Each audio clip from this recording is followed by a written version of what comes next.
студиото со вас, Славица Арсова. Добар ден и добре дојдовте. На почеток на вестите гледаме кои се настаните на денот. Избрана веде обвинителка на местото на Коцевски. Се чека оглас за избор на наследник. АГЛР е меѓу 30 амбасадори од кариера кои Трамп ги повлекува од функциите. Амбасадата и се заблагодари за службата. Измените на кривичниот предложени од власта не идоа на критики од опозицијата и експертите. Дали ќе отворат нови можности за неказнивост? Економско-социјален совет без конечен договор. Синдикатите притискаат за повисок минималец, владата бара да се договорат со бизнисот. Инвестиција од 100 милиони евра во енергетиката. Министерката уверува нема да има енергетска криза. Загадениот воздух предизвика притисок врз детската клиника. Хоспитализираните дечиња денеска ги израдуваа волонтерите од Црвен крст.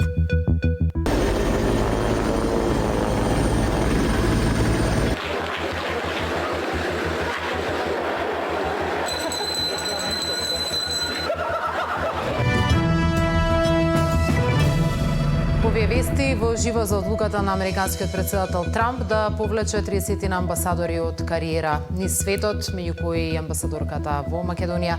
Останете со нас, почнуваме со вести.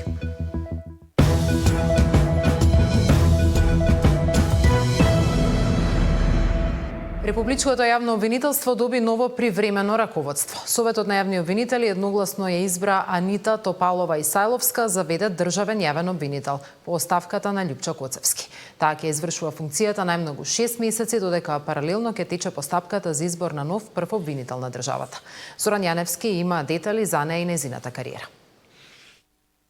Анита Тополова-Исајловска е избрана за веде државен јавен обвинител. Начело на републичкото обвинителство доаѓа по предлог на членот на Советот на јавни обвинители Кети Петкова. Беше избрана едногласно.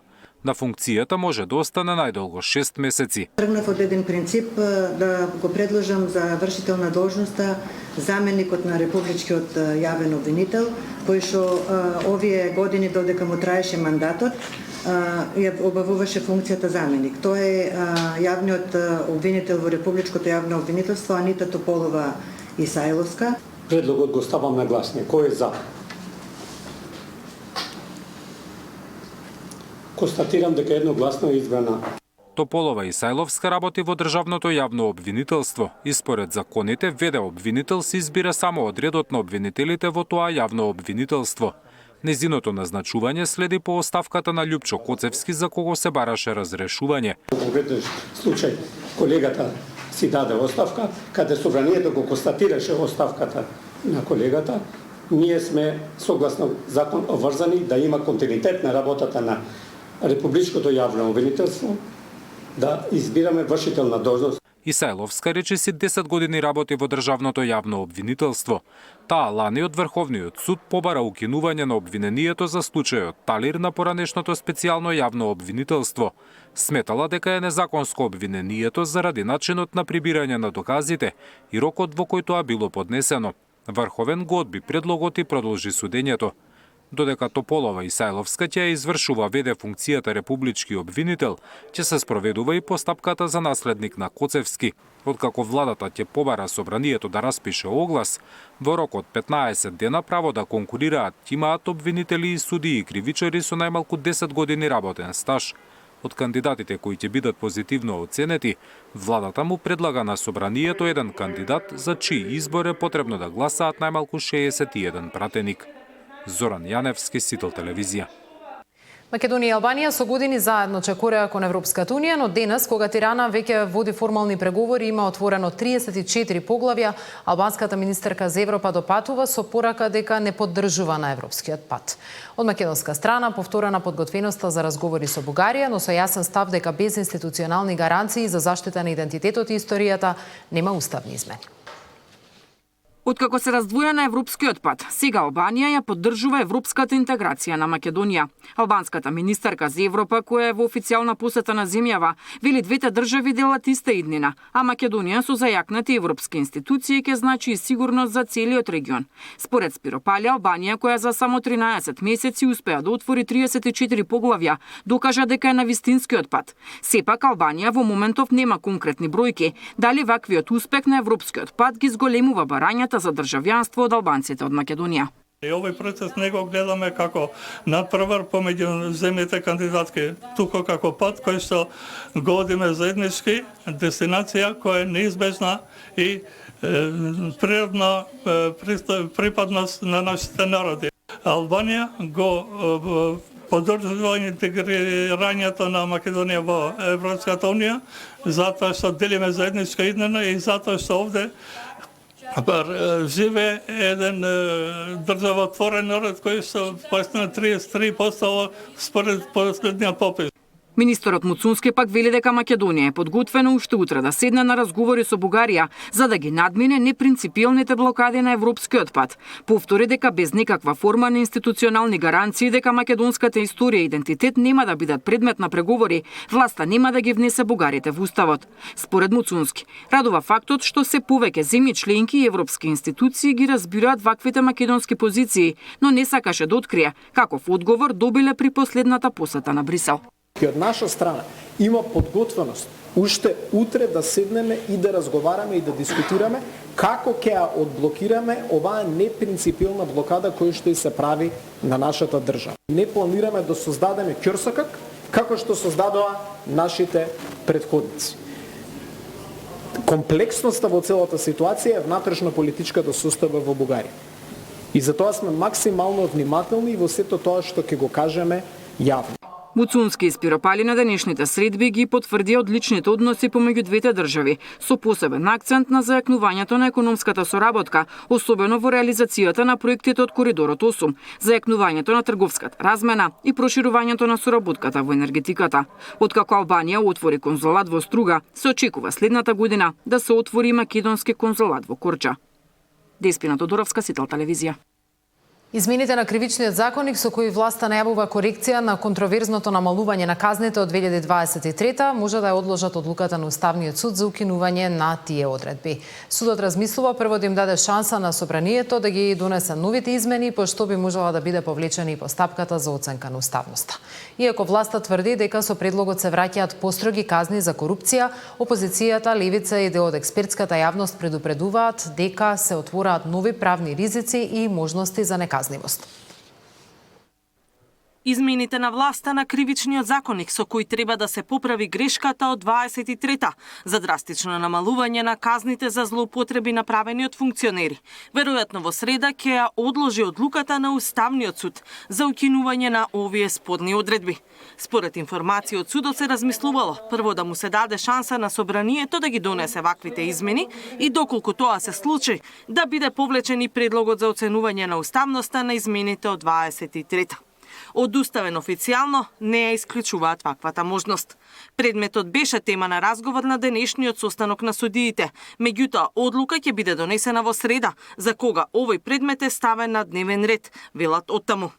По критиките од Фелата и Европската унија, Уставниот суд на 12 февруари поведе постапка за оценување на уставноста на експресните измени, што ги направија СДСМ и ДУИ со намалување на застареноста на кривичните дела, поврзани со злоупотреба на службата. Тогаш уставните суди определија рок на собранието од 6 месеци, односно до крајот на годинава, да ги направат потребните измени со кои ќе се ревидираат претходните одредби. Од друга страна, измените што минатата недела ги поднесоа пратеници на владеачката партија со образложение дека се поправа грешката од 23-та, предизвикуваат реакции кај опозицијата. Од СДСМ велат дека новите одредби се спротивни на директивите на Европската унија. Ова директно го нарушува принципот на правна сигурност, утврден во ставовите на Венецијанската комисија и отвара сериозен простор за селективност и злоупотреби. Затоа го стопираат европскиот пат, затоа што Лаура Ковеши сите ќе ги реши. Дополнително со измените на член 353, злоупотребата на службена положба е во директна спротивност со Конвенцијата на Обединетите нации против корупцијата, УНКАК. Од левица пак тврдат дека со измените не се враќа правдата. Предложените решенија не соодветствуваат ниту со предскандалозните одредби, ниту со кривичниот законник, изработено од експертската работна група кој што со години стои во фиока. Практично, наместо заострување на казнената политика, се создава правна рамка што овозможува побрзо застарување, поблаги санкции и реална можност за условни казни за најтешките форми на корупција преку облажување на казните, велат од партијата на Апасиев. Реакција има и од Блупринт групата за реформи во правосудството. Тие ги поздравуваат измените, но се сомневаат дека со нив може да се предизвикаат други последици. Тековните измени на кривичниот законник да се ограничат исклучиво на враќање на решенијата кои важеа пред 23-та. Да се повлечат или темелно преиспитаат одредбите за проширена конфискација кои овозможуваат одземање имот без кривична постапка и судска осуда. Да не се стеснува поимот корист само на имот на кориска и делата за злоупотреба на службената положба се дел од барањата на групата. Според објаснувањето од власта, со предлог измените се предвидени повисоки казни затвор за злоупотреба на службената положба и несовесно работење во службата, но и повторно враќање на злоупотребата во јавните набавки како потешко кривично дело, што беше избришано од СДСМ и ДУИ. Помалите казни за некои облици на кривични дела од оние што постоја пред измените од 23-та биле ставени согласно законодавството од европските држави, велат од пратеничката група на ВМРО-ДПМН. Катерина Нешкова, Сител телевизија. Во партискиот блок СДСМ бара одговорност од Мицковски и Трипуновски за скандалот со ИПАРТ. Бадентеровото мнозинство јасниот и единствен услов на ДУИ за влез во идна влада. Одлуката усвоена на партискиот конгрес денеска беше потврдена на брифинг со лидерот Али Ахмети и дел од новото раководство. Тој бара изборот на владата се врши со двојно мнозинство, како и примената на Бадентеровиот принцип при поништување закони во Уставниот суд. Без овој услов партијата нема да учествува во идна владина коалиција. Според Ахмети станува збор за мала уставна промена со големо решение, која го зајакнува духот на рамковниот договор и спречува поделба на државата. Кадровските промени во раководството на ДУИ биле една од најтешките одлуки што ги донел Ахмети. Сменети се околу 80% од раководството, вклучувајќи блиски соработници од долгогодишната работа, меѓу кои Тала Џафери, кој бил и премиер и претседател на собранието. Ахмети објаснува дека одлуката не била лесна, но дека тоа е резултат на соопфатна анализа на сите дела на партијата и колективна одлука за подобро функционирање на организацијата. Старите кадри нема да бидат исфрлени, туку ќе продолжат да придонесуваат преку Национален совет и Комитет на ветерани. При одлуката за целосна промена на раководството, Ахмети, кој понатаму ја држи лидерската позиција во ДУИ, рече дека сакал да ја примени својата филозофија, односно дека капетанот секогаш е последен што го напушта бродот. Но до кога ќе продолжи да го држи кормилото не открива. Иако ова му е пети мандат на чело на партијата, Ахмети најавува дека ќе се повлече кога бродот ќе стигне до брегот, без да прецизира кога и каде е тој брег. На пролет партијата ќе одлучи за својот идеолошки профил, дали ќе се позиционира лево или десно на политичкиот спектар, што ќе отвори ново поглавје во нејзиното действување. Ахмети на денешниот брифинг зборуваше и за нова политичка иницијатива со која предлагаат да се донесе национален договор за напредок и повикуваат на консензус помеѓу партиите, како што вели Ахмети, да се собере храброст, како и сите договори од минатото, да се обединат и околу овој документ. Тамара Дичевска, Сител телевизија.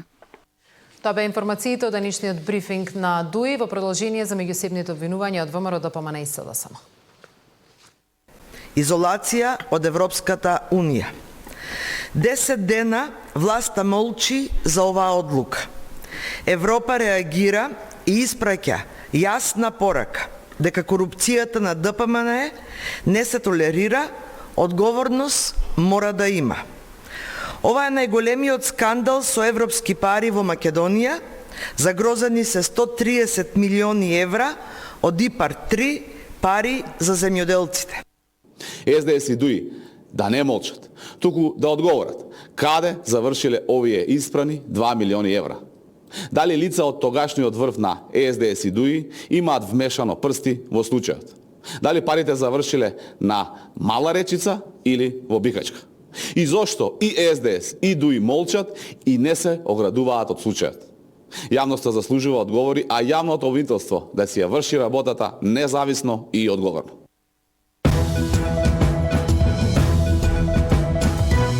Може и што треба да договори економскиот Економско-социјалниот совет. Имали потреба и можност за корекција на минималната плата. Се координирали новата потрошувачка кошничка. Тема на денот во 19 со Благој Ралповски, председател на Конфедерацијата на слободни синдикати.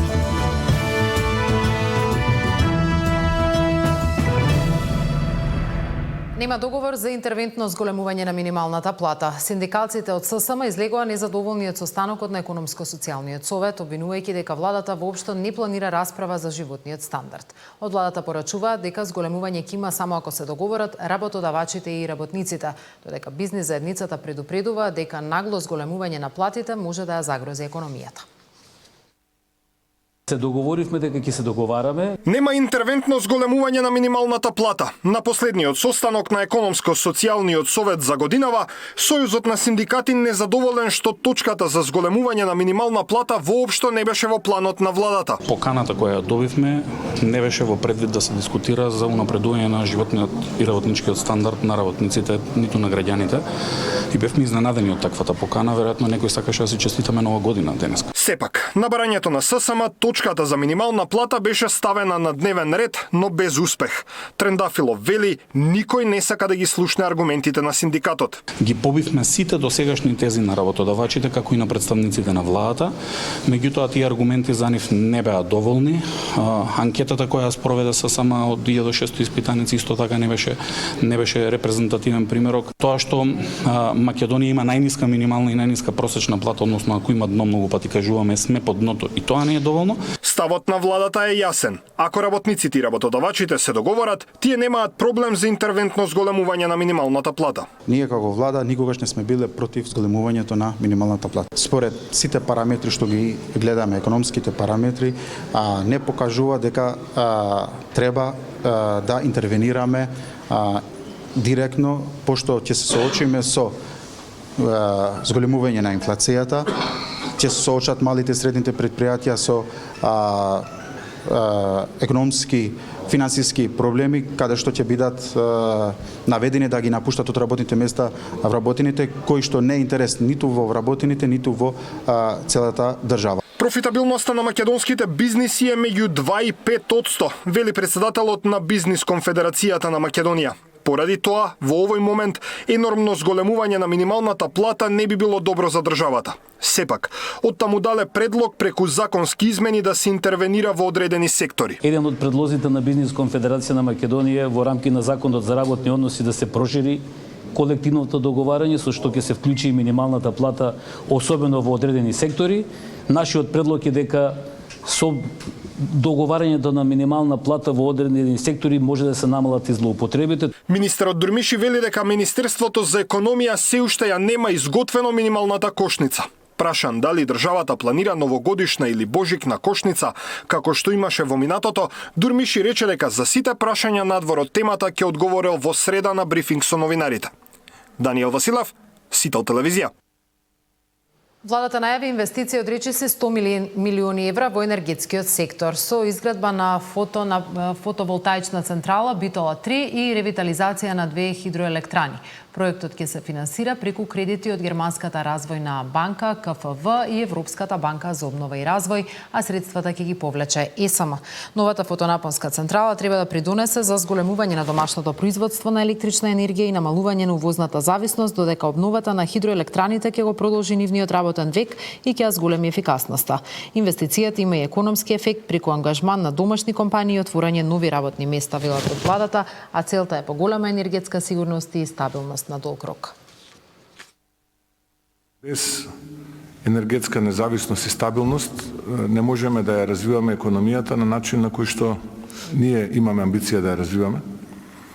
Тоа значи дека еден од главните приоритети на оваа влада е како држава да бидеме енергетски стабилни и тоа го сметаме како безбедносно прашање. Очекувам дека и во иднина ќе испорачаме резултати кои што ќе не водат како држава кон енергетска независност и од држава увозник да бидеме држава која што ќе биде извозник на електрична енергија. Ова значи обезбедено производство на енергија и сигурност која што ќе придонесе кон одржливо обезбедување струја и енергија.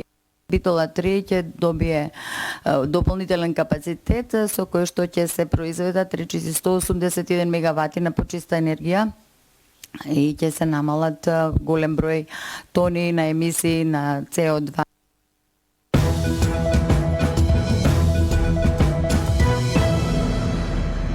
Респираторните инфекции и загадениот воздух го зголемија притисокот врз детската клиника. За време на викендот регистрирани се над 150 прегледи на деца со симптоми на инфекции на дишните патишта, а дел од најмалите пациенти поради компликации се задржани на болничко лекување. Над 150 прегледи на болни деца викендот имале дежурните лекари на детската клиника. Поголемиот дел биле со полесни симптоми на горните дишни патишта, но неколку бебиња поради компликации задржани се на болничко лекување. Кои симптоми најчесто доминираат овој период? Значи, лесна симптоматологија во смисла на горно-респираторни инфекти, кашлица, течење од нос, црвени очи, кај некои се развива и висока телесна температура.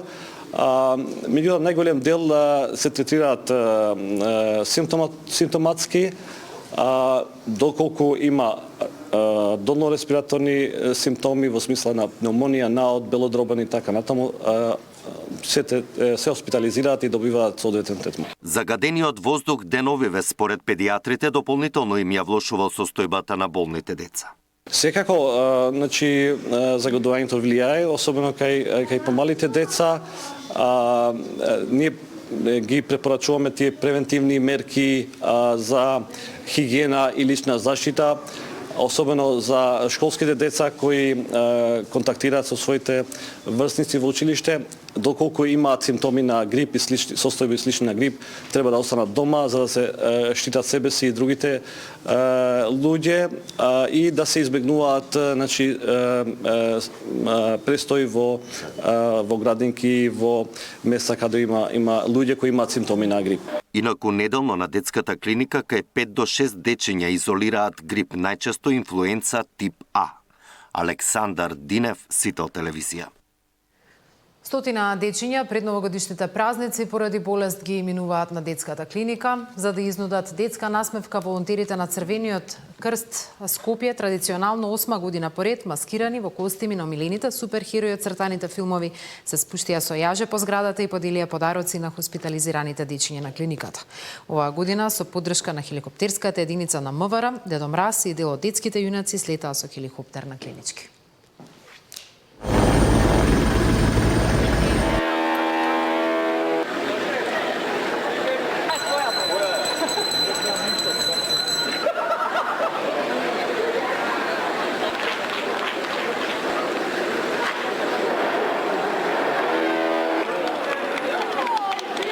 Под мото да подариме насмевка и оваа година присутни на детска клиника, дел од нас облечени во костуми, колку толку да украдеме некоја дечја насмевка.